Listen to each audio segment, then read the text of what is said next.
What's up, guys? Lance the Obscure Movie Guy coming to you once again here on March 31st, 2021, and it was 28 years ago today that we lost Brandon Lee at the age of 28. Brandon Lee, if you don't know who he is the son of Bruce Lee. I know you can't really see the poster, but that's Bruce. Brandon was the son, and the parallels of their life and career seem to mirror each other. Both really only had 5 films to their credit and a handful of TV appearances. Brandon Lee did a Kung Fu Legend Continues TV movie. It was on an episode of O'Hara. Did 5 films, and same thing with Bruce. Hill Street Blues, did 5 films. Subsequently, Bruce died when he was 32 from basically an allergic reaction to some aspirin. His brain swelled and pressed against the skull and passed out and died. Brandon died at the age of 28, unfortunately, due to for lack of a better term, a gunshot wound that happened on the set of The Crow. So, both very young, both died and never got to see essentially the movies that skyrocketed them to stardom. Bruce died before the premiere of Enter the Dragon, which is by far his best known film. Brandon Lee died before the premiere of The Crow, which would have sent him skyrocketing towards stardom as well. So the parallels of their life and death mirror each other very closely, and they are both buried next to each other in Seattle, Washington. However, being that it is the anniversary of Brandon Lee's death, there's at least 3, if not all, of Brandon Lee's movies that you should see, but 3 of them that I do want to touch on, because his first one wasn't very popular, and it was made in Hong Kong.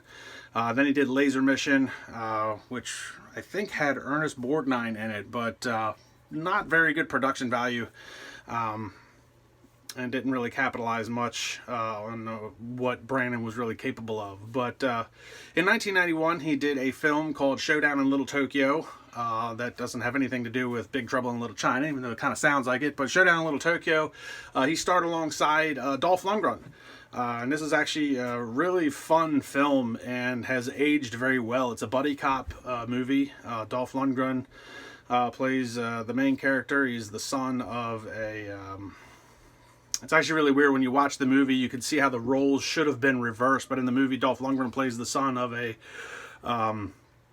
believe a Japanese guy, and even though Brandon was really the son of Bruce Lee, who's Chinese, so the roles could have easily been reversed. But Dolph got to do the main character because Dolph was coming off of success from like Masters of the Universe, obviously Rocky IV, The Punisher.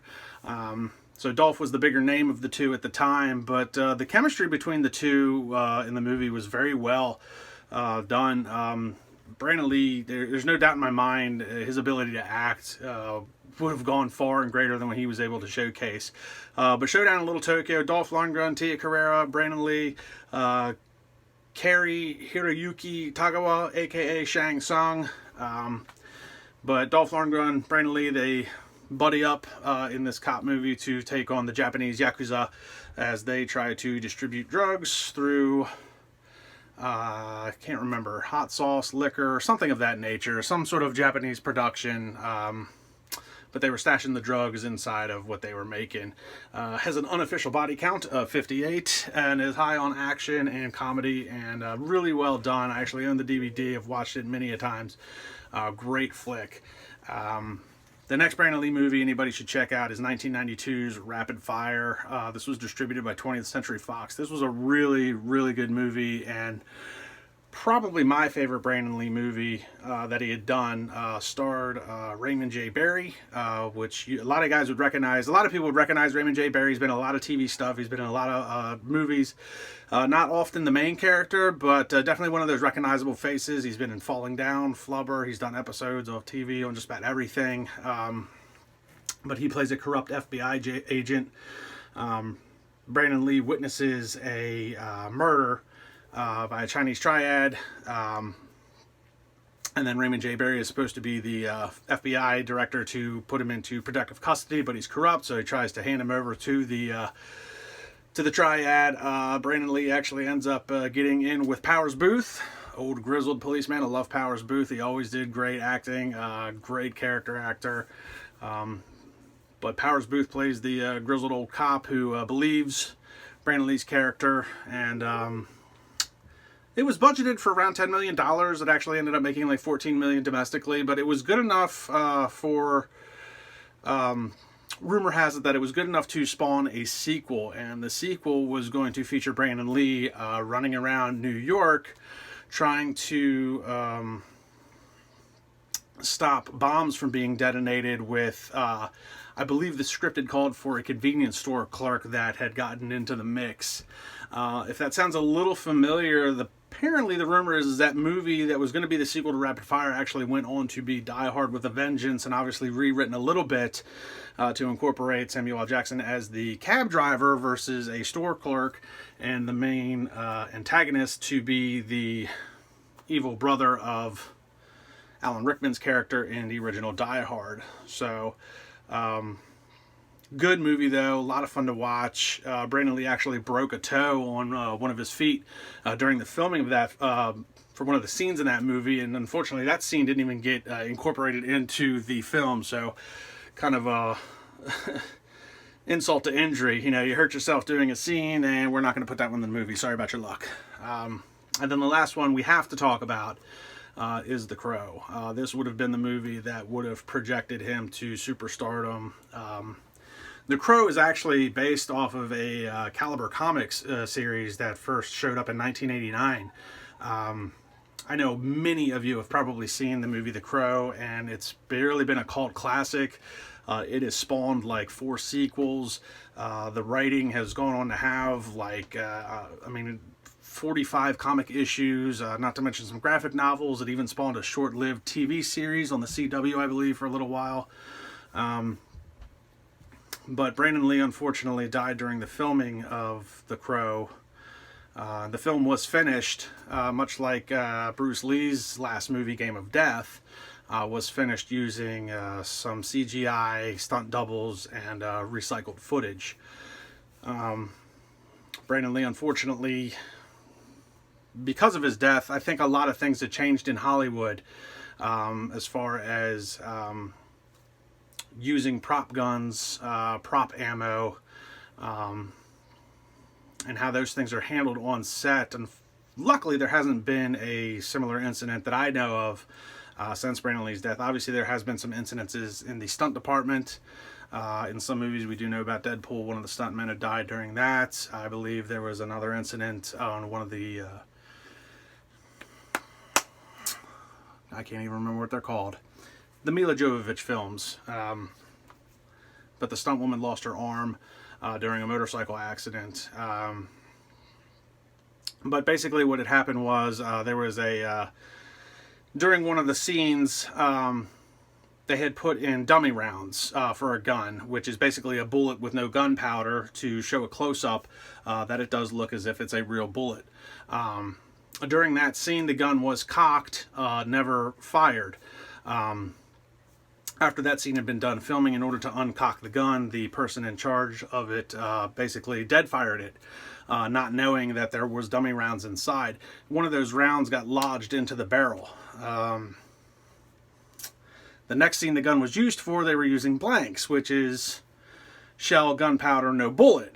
But with the dummy round lodged into the barrel, anybody that does anything with guns, it basically becomes a squib at that point. And when the gun was fired, unfortunately by actor Michael Massey, who played Thunderbird or T-Bird in the movie The Crow, but when he fired the gun at Brandon Lee for one of the scenes, there's enough gunpowder to force the squib out, and got lodged into Brandon Lee's abdomen, where it took them a few minutes to realize that he wasn't acting and that he actually was, you know, in an emergency situation. They got him to the hospital. He underwent 6 hours worth of surgery to try and remove the bullet and save his internal organs and whatnot. Unfortunately, to no avail. He unfortunately passed away. The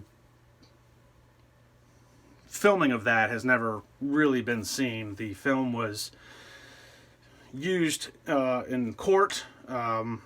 Nothing happened to Michael Massey. There was some negligence. I don't really know the details of what had happened, but after they had used it for the court ruling, that part of the film was subsequently destroyed and has never been seen to the public, as it shouldn't. It's really a sad story. But again, you know, because of an incident like that, I think Hollywood stepped up the measures a little bit. At least some production companies stepped up the measures a little bit to take more safety precautions, which you can tell with some of today's movies. I mean, you see the training that Halle Berry and Keanu Reeves had done for John Wick, and how, you know, adamant they are on getting stuff done, not only to look right, but also from a safety aspect. And I think that gets overlooked a lot. You can actually tell a lot of times now, with a lot of movies, you don't see a lot of scenes where one person is literally shooting at another person in the same shot. There's a lot of, you know, focus on the gun going off and then a focus on somebody being hit, but never one to the other as much as it used to be. And obviously you can tell by the way guns are handled by today's actors versus the way guns were handled back in 70s, 80s, and the early 90s. I mean, anybody who's ever seen an 80s A-Team, great TV show. I love the A-Team.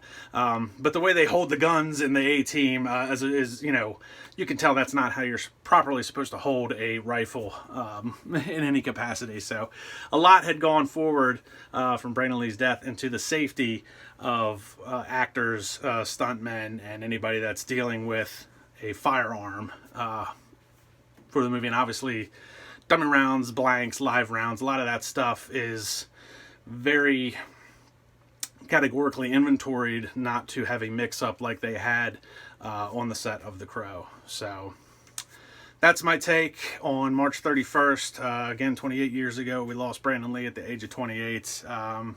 Guys, like, subscribe, and comment to the YouTube channel. Check out these movies. These are actually really good movies to watch. They're a lot of fun. I know a lot of people have seen The Crow, but check out Rapid Fire if you can find it. Definitely worth the watch. Showdown in Little Tokyo with Dolph Lundgren. A lot of fun to watch. And I'll see you guys in the next one.